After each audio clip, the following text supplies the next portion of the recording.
Hello guys, welcome to all of you. Welcome बच्चों। आज जो हम टॉपिक पढ़ने वाले हैं उसमें हम जेड की रिवीजन करने वाले हैं अरिथमेटिक पे। तो अरिथमेटिक में भी बहुत सारे क्वेश्चंस हमसे पूछे जाते हैं। सबसे ज़्यादा क्वेश्चंस आजकल अरिथमेटिक में से पूछे जाते हैं और जेड में भी बिल्कुल वही है। और अरिथमेटिक में मैं आपको बहुत अच्छे अच्छे क्वेश्चंस करवाऊंगा, बहुत अच्छे क्वेश्चंस जो कि जेड पॉइंट ऑफ व्यू से बहुत इंपॉर्टेंट हैं। तो चलिए स्टार्ट करते हैं एक बार टॉपिक, और बाकी चीज़ें हम बीच में डिस्कस करते हैं। तो this is the first question. एक बार क्वेश्चन देख लीजिए, एक बार सवाल देख लीजिए। बहुत अच्छा क्वेश्चन है और परसेंटेज का क्वेश्चन है बच्चों। तो लेट्स सी ये क्वेश्चन क्या कहता है। कहता है there are two distinct real positive numbers x and y. Both numbers are first increased by 10। देखो क्वेश्चन की लैंग्वेज ध्यान से पढ़ो। Both numbers are first increased by 10 and then increased by the same percentage as each number was increased for the first time. Finally both of these numbers become 72। Find the difference between the numbers. तो हम यहाँ पे दो numbers कोई भी late कर लेते हैं, कोई भी दो नंबर्स एज्यूम कर लेते हैं। Let the numbers are x and y. Let the numbers are x and y. First of all बच्चे कहेंगे कि सर दोनों में ऑपरेशन सेम हुआ है तो वैल्यू भी सेम होनी चाहिए। बच्चों वैल्यू सेम है या नहीं हमें नहीं पता, बट एक बात तो पहले से गिवन है कि वैल्यू डिस्टिंक्ट ही होनी चाहिए क्योंकि क्वेश्चन में गिवन है। तो दोनों को सेम तो हमें लेना भी नहीं है। तो एक इनमें से कोई एक को पकड़ो आप। मान लो हमने पहले वाले को पकड़ लिया, इसको पकड़ लिया एक्स को। देखो अब कहता है कि ये दो नंबर्स हैं x and y. Both numbers are first increased by 10। दोनों को आपने 10 से बढ़ा दिया। एक को ले लो आप, एक्स को ले लेते हैं हम। तो एक्स को हमने 10 से बढ़ा दिया तो ये वैल्यू कितनी हो गई? ये वैल्यू हो गई एक्स प्लस 10। ये वैल्यू कितनी हो गई? X plus 10। और मुझे आप बता सकते हो परसेंटेज में कितने का इंक्रीज हुआ? एक वैल्यू एक्स थी, देखो वाई को भूल जाओ, एक वैल्यू एक्स थी, वो एक्स प्लस 10 हो गई। तो परसेंटेज में कितने का इंक्रीज हो गया? आप कहोगे सर देखो 10 का इंक्रीज हुआ है ना? हुआ तो 10 का इंक्रीज है। यहाँ से यहाँ 10 का इंक्रीज हुआ है बच्चों, हुआ है ना 10 का इंक्रीज, फाइनल माइनस इनिशियल। लेकिन ये 10 का इंक्रीज किस पे है? फाइनल इनिशियल वैल्यू पे। इनिशियल कितनी है? एक्स। तो 10 by x into 100। Can I say that percentage की टर्म्स में हमारा इतना इंक्रीज हुआ है। ये परसेंटेज की टर्म्स में इंक्रीज हुआ है हमारा 10 बाई एक्स इंटू 100। इतना हमारा परसेंटेज की टर्म्स में इंक्रीज हुआ है। तो एक बार दोबारा सुनिए और क्वेश्चन को बिल्कुल उसके बाद हम खत्म करते हैं। क्वेश्चन ये है बच्चों कि दो डिस्टिंक्ट नंबर्स थे, दोनों को पहले 10 से बढ़ाया हमने। एक नंबर उठा लिया उनमें से x, उसको 10 से बढ़ा दिया, x प्लस 10 हो गया, जो कि परसेंटेज में 10 बाई एक्स इंटू 100 बढ़ गया क्योंकि 10 का इंक्रीज था x पे। अब वो कहते हैं then increase by the same percentage as each number was increased first time. उसके बाद हमने उस नंबर को, मतलब किसको? अब इनिशियल वैल्यू x प्लस 10 है क्योंकि इतना तो आप कर चुके हो। अब आपने x प्लस 10 को, इस इनिशियल वैल्यू को उतने ही परसेंट से इंक्रीज किया जितने परसेंट आपने पहले इंक्रीज किया था। वैल्यू में नहीं, परसेंटेज में। पहले कितने परसेंट इंक्रीज किया था आपने? इतने परसेंट, ये वाला है ना। तो अगर ये इनिशियल वैल्यू है बच्चों, इनिशियल वैल्यू को अगर मैं 1 प्लस पी बाई 100 से मल्टीप्लाई कर दूं, फॉर्मूला हम सबको पता होगा, initial value into 1 plus P by 100 is ultimately final value and that final value become 72। एक बार फिर से सुन लीजिए। x को हमने 10 से इंक्रीज किया तो x प्लस 10 हो गया, जो कि परसेंटेज में इंक्रीज हुआ 10 का किस पे? x पे इंटू 100। 10 बाई एक्स इंटू 100 इतने परसेंट इंक्रीज हुआ। पहले तो एक वैल्यू को x से आपने x प्लस 10 किया, ये x प्लस 10 हो गई। अब इस वैल्यू को, कौन सी जो x प्लस 10 बन गई, ये इनिशियल वैल्यू का काम करेगी। इसको आपने उतने ही परसेंट से इंक्रीज कर दिया जितने परसेंट पहले इंक्रीज हुआ था। पहले कितने परसेंट इंक्रीज हुआ था? आप कहोगे 10 बाई एक्स इंटू 100 सर। बोलो सही है, उतने परसेंट आपने अब इंक्रीज कर दिया। तो ये इनिशियल वैल्यू है, इनिशियल वैल्यू पे 1 प्लस पी बाई 100 का इंक्रीज, तो वो फाइनल बन गई। फाइनली वैल्यू कितनी बन गई? 72। तो ये वैल्यू बन गई। अब इसमें हम यहाँ पे पी का वैल्यू रखते हैं और इसको सोल्व करते हैं, देखते हैं क्या आएगा। तो ये बन गया x plus 10 into x plus 10 into, यहाँ पे आ जाएगा 1 प्लस पी बाई 100। पी कितना है हमारा? 10 बाई एक्स इंटू 100, ठीक है। और ये वैल्यू हमारी बन गई बच्चों, इतनी वैल्यू बन गई। और ये फाइनली कितनी बन गई? 72। ये फाइनली कितनी बन गई? 72। अच्छा एक मिनट, ये डिवाइडेड बाय 100 भी हम लेंगे, ठीक है। यहाँ पे डिवाइडेड बाय 100 है ये वाला। तो ये 100 से 100 हमारा कट गया। अब इसको सोल्व करो, ये वैल्यू क्या बन गई? देखो ये x प्लस 10 हो जाएगा, ये भी x प्लस 10 है, तो ये हो जाएगा x प्लस 10 का square divided by x is equal to 72। ये बन गया बच्चों। और यहाँ से हमारे पास आ जाएगा, इस x को ऊपर ले जाओ और इसको आप ओपन करो, a प्लस बी का होल स्क्वायर।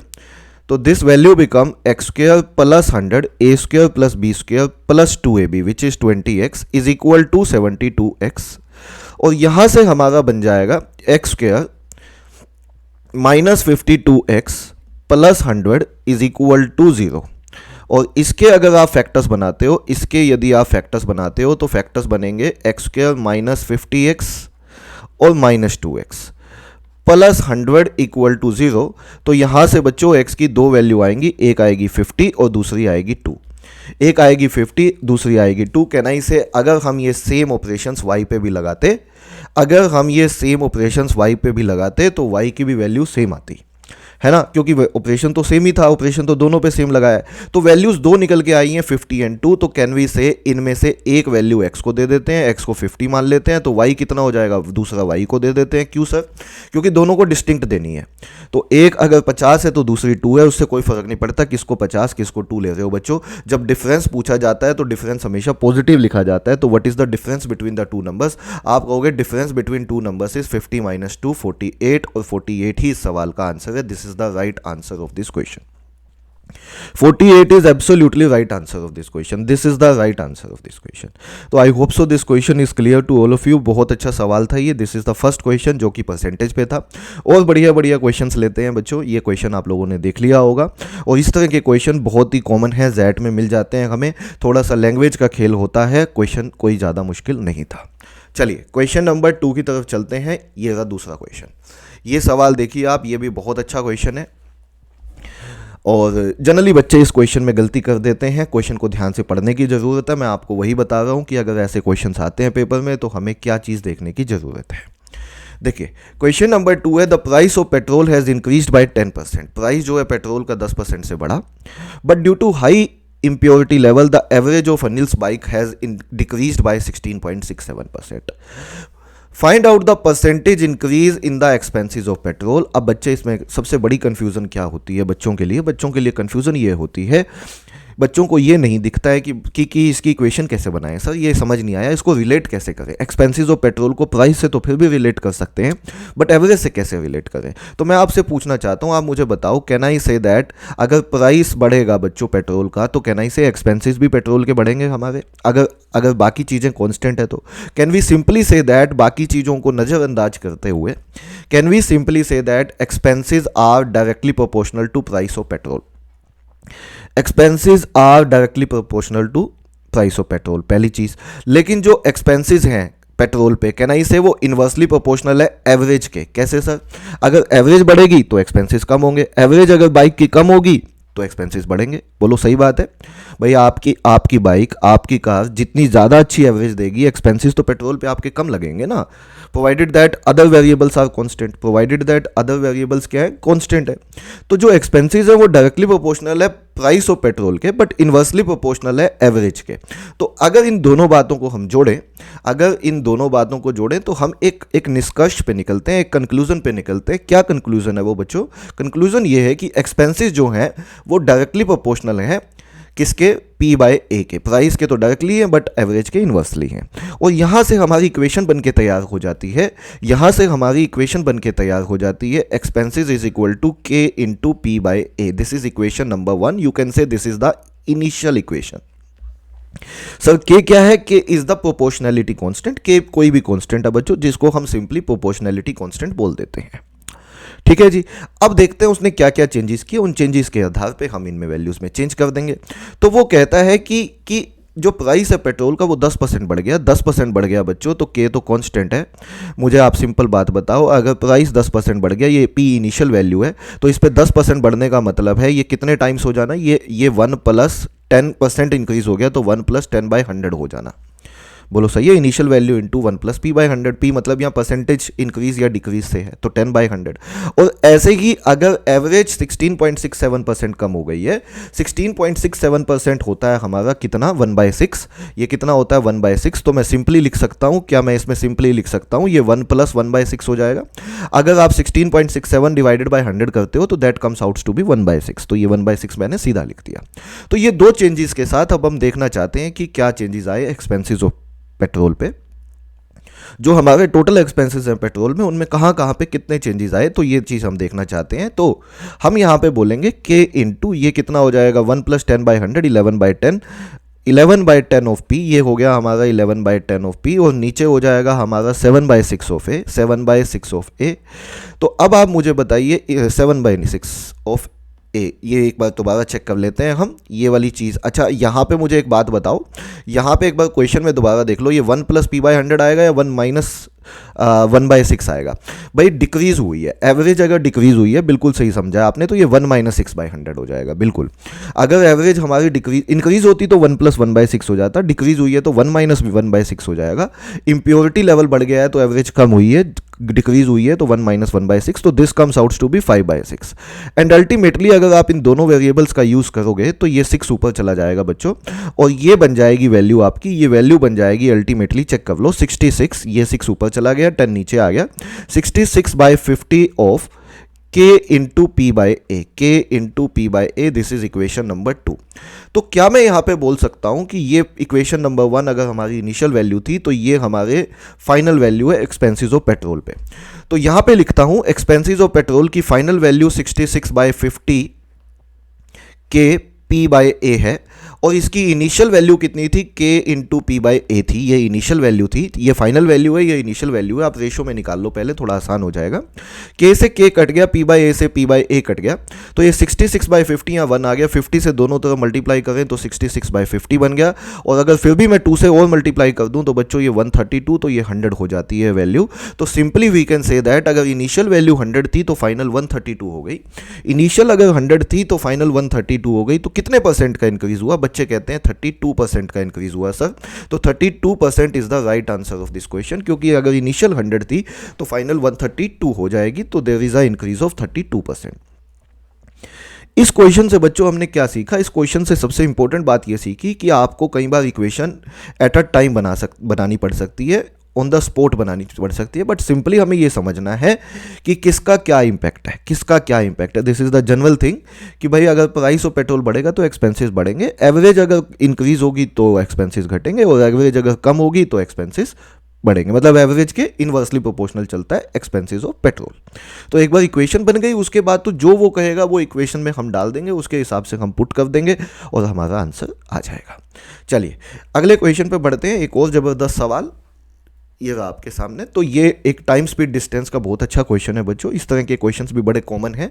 मेरी कोशिश है कि आपको अच्छे अच्छे क्वेश्चंस करवाए जाएं ताकि आपकी तैयारी बढ़िया हो। बाकी तो आप तैयारी कर रहे होंगे, ऐसी मैं बिल्कुल एक्सपेक्टेशन करता हूं। जो बच्चे एग्जैक्ट देने वाले हैं इस साल, तो आई एम श्योर उन्होंने एक तैयारी कर ली होगी बच्चों। ये एक फाइनल प्रिपरेशन है, एक फाइनल क्वेश्चंस दिखा रहा हूँ मैं आप लोगों को, ठीक है। जितनी हेल्प हो सकती है उतनी हेल्प करने की कोशिश कर रहा हूँ। तो आप लोग मेरे साथ साथ क्वेश्चंस कर रहे होंगे, ऐसी मैं बिल्कुल एक्सपेक्ट करता हूँ। ये थर्ड क्वेश्चन आप ट्राई कर सकते हैं, नहीं तो मेरे साथ देख सकते हैं। देखिए तीसरा question, P and Q start running in opposite directions, P and Q running in opposite directions towards each other on a circular track starting at diametrically opposite points। तो दो लोग हैं, एक P है और एक Q है, दोनों ही diametrically opposite points पे खड़े हैं। ये सर्कुलर ट्रैक है, ये मान लीजिए डायामीटर है, तो P अगर यहाँ पे खड़ा है तो Q यहाँ पे खड़ा है, ये क्वेश्चन में कहा है।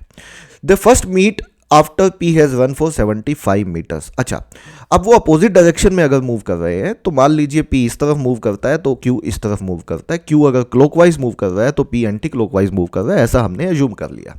वो कहते हैं the first meet after P has run for 75 metres. इसका क्या मतलब हुआ, इसका क्या मतलब हुआ, उनकी जो फर्स्ट मीटिंग हुई बच्चों, मान लो ये P चला चला चला चला चला चला चला और यहाँ से भी Q चला चला चला चला चला चला चला। मान लीजिए ये F है, F is the first meeting point, F is the first meeting point. तो जो फर्स्ट मीटिंग पॉइंट पे जहां पे उनकी मीटिंग हुई, वहां से मतलब जहां से P चला था और फर्स्ट मीटिंग पे मिले, वहां तक टोटल P ने डिस्टेंस 75 चला। ये क्वेश्चन में गिवन है 75 मीटर ये डिस्टेंस चला, ये डिस्टेंस 75 मीटर चला बच्चों, ये क्वेश्चन में हमें गिवन है, ये अलग से दिया हुआ है। इसके अलावा फिर वो कहता है यहां पे कि देन दे नेक्स्ट मीट अच्छा, अब फर्स्ट मीटिंग पे उनकी मीटिंग हो चुकी है, पहली मीटिंग उनकी हो चुकी है, then the next meet after Q has run 100 metres after his first meeting. इसका क्या मतलब हुआ, फर्स्ट मीटिंग उनकी हो चुकी है, इस फर्स्ट मीटिंग से बच्चों यहां से क्यू चला चला चला चला चला चला चला, फर्स्ट मीटिंग से बोल रहा है, ऐसे करके चलेगा क्यू, और पी यहां से ऐसे चलेगा, चला चला चला चला चला चला चला चला चला चला चला चला। ये इनकी सेकेंड मीटिंग हुई, और सेकेंड मीटिंग तक, फर्स्ट मीटिंग से सेकेंड मीटिंग तक जो डिस्टेंस क्यू ने चला, ये डिस्टेंस क्यू ने चला, क्योंकि क्यू तो इस डायरेक्शन में मूव कर रहा है ना, क्यू तो इस डायरेक्शन में मूव कर रहा है, तो जो ये डिस्टेंस क्यू ने चला, ये डिस्टेंस हमें गिवन है, दिस डिस्टेंस इज 100 मीटर्स, ये क्वेश्चन में गिवन है हमें। मैं एक बार दोबारा समझा देता हूं पूरा सवाल, बहुत ही बढ़िया सवाल है। Assume that both of them are running at a constant speed, the length of the track in metres is, the length of the track in metres is, ये बोला हुआ है। तो हमने कहा बता देंगे, बट उससे पहले एक बार दोबारा सुनो। फर्स्ट मीटिंग तक बच्चों देखो, पहले P इस तरफ चला और Q इस तरफ चला, दोनों की फर्स्ट मीटिंग हुई, वहां तक P ने 75 चला, फिर दोनों की फर्स्ट मीटिंग हो गई। उस मीटिंग पे होने के बाद यहां से Q चला और यहां से ये P चला, और जो उनकी सेकेंड मीटिंग हुई वो ये थी, वहां तक फर्स्ट मीटिंग से सेकेंड मीटिंग तक Q ने 100 मीटर चला, P ने कितना चला वो नहीं पता हमें, लेकिन निकाल लेंगे। हमें लेंथ ऑफ ट्रैक बतानी है, हमें कंप्लीट लेंथ ऑफ ट्रैक बतानी है। मेरे साथ देखना, बहुत अच्छा सवाल है, लेकिन बहुत ईजी तरीके से करेंगे, बहुत ही सिंपल वे से करेंगे। आप मुझे ये बताओ बच्चों, इस सवाल में, इस पर्टिकुलर क्वेश्चन में ये बताओ कि जब P ने 75 चला था तो Q ने कुछ और डिस्टेंस चला था। कैन आई से दैट दोनों ने मिलके L/2 डिस्टेंस चला था। L/2 मतलब सर, L मान लेते हैं लेंथ ऑफ ट्रैक, L को मान लेते हैं हम length of track, complete length of track. तो क्या मैं ये बोल सकता हूं कि दोनों मिलके जब L/2 चलते हैं, देखो दोनों मिलके तो हाफ सर्कल चल दिया ना बेटा, दोनों मिलके जब L/2 चलते हैं, दोनों मिलके कौन, P और Q, जब दोनों मिलके L/2 चलेंगे, P और Q दोनों मिलके अगर L/2 चलते हैं, तो can I say that P उसमें से 75 चलता है। सिंपल बात तो ये है, बोलो सही है। जब दोनों मिलके L/2 चलते हैं, जब दोनों मिलके L/2 चलते हैं तो P उसमें से 75 चलता है। और कैन आई से, इसी चीज में अगर मैं आगे चलूं, कैन आई से अगर दोनों मिलके L चलें तो P उसमें से 150 चलेगा, क्योंकि जब भी दोनों मिलके L/2 चलते हैं अपोजिट डायरेक्शन में, तो P उसमें से 75 चलता है। तो दोनों मिलके अगर L चलें तो P उसमें से अकेला, P अकेला उसमें से 150 चलेगा। ये दोनों मिलके हैं, जब दोनों मिलके L चलते हैं तो P उसमें से 150 चलेगा। अब मुझे बताओ, फर्स्ट मीटिंग के बाद can I say that, first meeting के बाद दोनों ने मिलके बच्चों, फर्स्ट मीटिंग के बाद दोनों ने मिलके तो L चला ना, सेकेंड मीटिंग तक, फर्स्ट मीटिंग से लेके सेकंड मीटिंग तक दोनों ने मिलके तो L चला ना, और अगर दोनों मिलके L चलते हैं तो P उसमें से 150 चलना चाहिए। P यहां से चला था, P का ये वाला ट्रैक था, तो P ने 150 चला होगा, तो ये 150 होना चाहिए। मेरी बात समझ में आ रही है, ये 150 होना चाहिए बच्चों। और ये 100 आपको ऑलरेडी गिवन है, ये 100 आपको ऑलरेडी गिवन है। एक बार दोबारा सुन लो, अगर दोनों मिलके L चलते हैं, जो कि फर्स्ट मीटिंग के बाद सेकंड मीटिंग तक दोनों ने मिलके L चला, तो उसमें से P 150 चलता है। P तो यहां से लेके यहां तक चला था, तो ये 150 होना चाहिए, जबकि Q का ऑलरेडी गिवन है 100 चला था, तो लेंथ ऑफ ट्रैक कितनी आ जाएगी, लेंथ ऑफ ट्रैक आ जाएगी 100 प्लस 150। कैन आई से 250 आंसर होना चाहिए सवाल का, 250 ही क्वेश्चन का आंसर है। 250 is the right answer of this question. 250 is absolutely right answer of this question. मैं एक बार दोबारा एक्सप्लेन कर देता हूँ इस क्वेश्चन को, ताकि आप लोग सब रिलेट कर सको अच्छे से। बच्चों पहली देखो, दोनों ही डायमेट्रिकली अपोजिट पॉइंट पे खड़े थे और डायमेट्रिकली अपोजिट एंड पे खड़े थे और अपोजिट डायरेक्शन में चलते हैं। तो फर्स्ट मीटिंग तक दोनों ने मिलके L/2 चला, जब भी दोनों मिलके L/2 चलते हैं तो P 75 चलता है, ये क्वेश्चन में गिवन है। तो हमने कहा इसी को यूनिटरी मेथड से थोड़ा आगे एक्सटेंड करें, तो दोनों मिलके अगर L चलेंगे तो उसमें से P 150 चलेगा, है ना। तो इसका मतलब फर्स्ट मीटिंग से सेकंड मीटिंग तक दोनों ने मिलके L ही चला था बच्चों। देखो कंप्लीट सर्कल बन रहा है, तो उसमें से P ने ये वाली ट्रेजेक्ट्री चली थी, तो P 150 चलेगा, ये वाला, क्योंकि दोनों मिलके L चलेंगे तो P 150 चलेगा, तो P ने 150 चला था, P ने 150 चला था, जबकि Q का गिवन है 100, ये ऑलरेडी गिवन था, तो 100 plus 150 total length of track comes out to be 250। यही सवाल का आंसर है। मैं ऐसी आशा करता हूँ बच्चों को ये क्वेश्चन अच्छे से समझ में आया। तो इस क्वेश्चन को एक बार दोबारा देख लीजिएगा बच्चों, ऐसे ऐसे सवाल बड़े कॉमन है एग्जाम में। चलिए एक क्वेश्चन और लेते हैं, एक सवाल और है जबरदस्त, ये क्वेश्चन देखते हैं क्या है। So let's see this question. बहुत अच्छा सवाल है बच्चों, ध्यान से देखना क्वेश्चन को, बहुत बढ़िया क्वेश्चन है। और जनरली इस सवाल में बच्चे गलती करते हैं, बट कोई गलती करने की गुंजाइश होनी नहीं चाहिए। देखिए, कहता है rectangle has distinct dimensions where length is greater than breadth. Length, अच्छा वैसे, लेकिन यहाँ पे ऑलरेडी गिवन भी है कि length is greater than breadth. जो लेंथ है बच्चों वो ब्रेड्थ से बड़ी है। Length of rectangle is increased by 10%, whereas breadth of rectangle is increased by 20%. What could be the percentage increase in its perimeter? बच्चों रेक्टेंगल का पेरीमीटर का क्या फॉर्मूला होता है? पेरीमीटर का फॉर्मूला होता है सर सम ऑफ साइड्स, मतलब कि twice of L plus B. यही फॉर्मूला होता है, twice of L plus B. अब वो उसने जो बोला है वो कर दो, मुझे बताओ। उसने कहा कि लेंथ को हमने 10% से बढ़ा दिया। लेंथ को 10% से बढ़ाने का मतलब है कि 1+10/100, 1+10/100 मतलब 1.1 टाइम्स हो जाना। बोलो सिंपल बात है, 1.1 टाइम्स हो जाना। लेंथ को 10% से बढ़ाने का मतलब है 1.1 टाइम्स हो जाना, और ब्रेड्थ को 20% से इंक्रीज करने का मतलब है 1.2 टाइम्स हो जाना। 1+20/100 1.2 टाइम्स हो जाना। तो उसने कहा what is the percentage increase in its perimeter, इसकी वजह से इंक्रीज कितना हुआ। तो हमने एक बात बताओ, परसेंटेज में इंक्रीज या डिक्रीज कैसे निकालते हैं?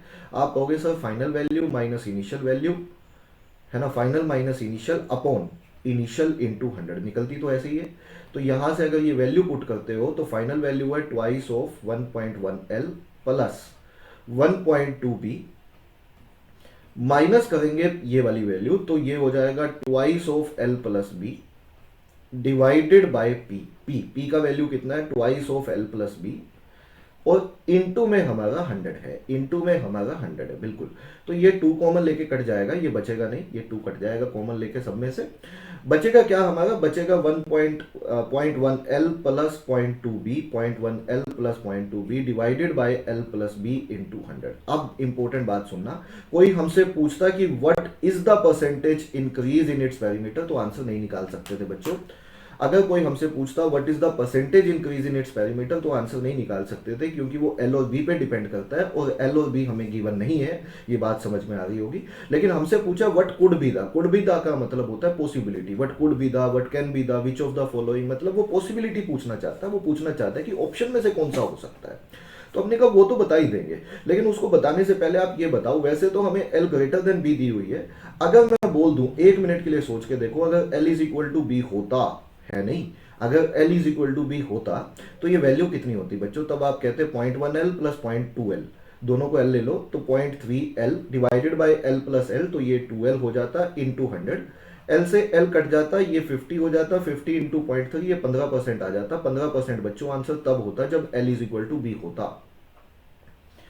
क्या 15% तब होता आंसर जब L is equal to B होता? मेरी बात दोबारा सुनो, 15% आंसर बच्चों तब होता जब L is equal to B होता। तो अभी तो L is equal to B नहीं है, तो आंसर पक्का पक्का पक्का पक्का या तो 15% से ज्यादा है या 15% से कम है। बोलो सही है? देखो इस बात को एक बार दोबारा समझो, ऑप्शन से मत चलना, ऐसे ऑप्शन मत पुट करना, क्योंकि उससे थोड़ा सा कॉम्प्लिकेटेड हो सकता है। आपको ये समझने की जरूरत है सवाल।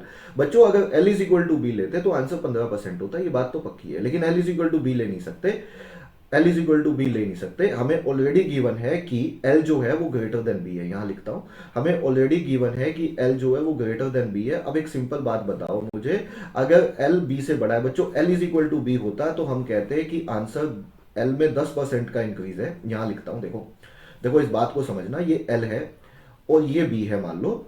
अगर L इज इक्वल टू, इसमें 10% का इंक्रीज है, इसमें 20% का इंक्रीज है। अगर L is equal to B होता तो आंसर इनके बीच में होता, मतलब 15% होता, आंसर 15% होता। अब कैन आई से दैट अगर L is equal to B नहीं है बल्कि L ग्रेटर देन बी है, तो आंसर या तो इससे कम होगा 15% से, या ज्यादा होगा। बस मुझे इतना बता दो कि लेंथ अगर ब्रेड से बड़ी है तो वेटेज किसकी ज्यादा है? वेटेज लेंथ की ज्यादा है। वेटेज किसकी ज्यादा है? लेंथ की ज्यादा है।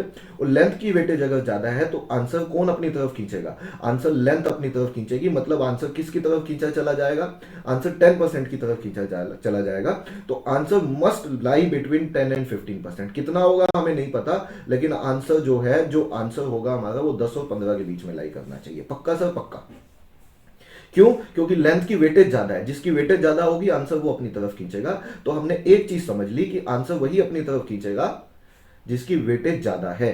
अगर वेटेज एल की ज़्यादा है तो एल 10%, 10% की तरफ आंसर खींचा चला जाएगा, मतलब 15% से कम होगा, 10% से ज़्यादा होगा। तो ऐसा ऑप्शन जो 10% से ज़्यादा हो, 15% से कम हो, आंसर वही होना चाहिए। और एक ही ऑप्शन है बच्चों, एक से ज़्यादा हो भी नहीं सकते, क्योंकि जब which of the following which could be which can be वाला क्वेश्चन आता है तो एक ही ऑप्शन मिलता है, आंसर डी दिल्ली हो जाएगा इस क्वेश्चन का।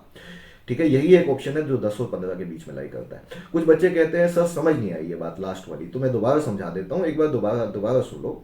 आप मुझे एक सिंपल बात बताओ, आप मुझे इसमें एक सिंपल बात बताओ कि अगर बच्चों लेंथ, अगर मान लो length is equal to breadth है, तो हमारा 15% आंसर आ रहा है। अब आप सोच के देखो कि ये लेंथ अगर आप थोड़ी सी इंक्रीज कर दो, बढ़ा दो, तो कहना ही से इसकी वेटेज बढ़ गई, वेटेज बढ़ गई तो आंसर इसकी तरफ जाएगा ना, आंसर इसकी तरफ जाएगा।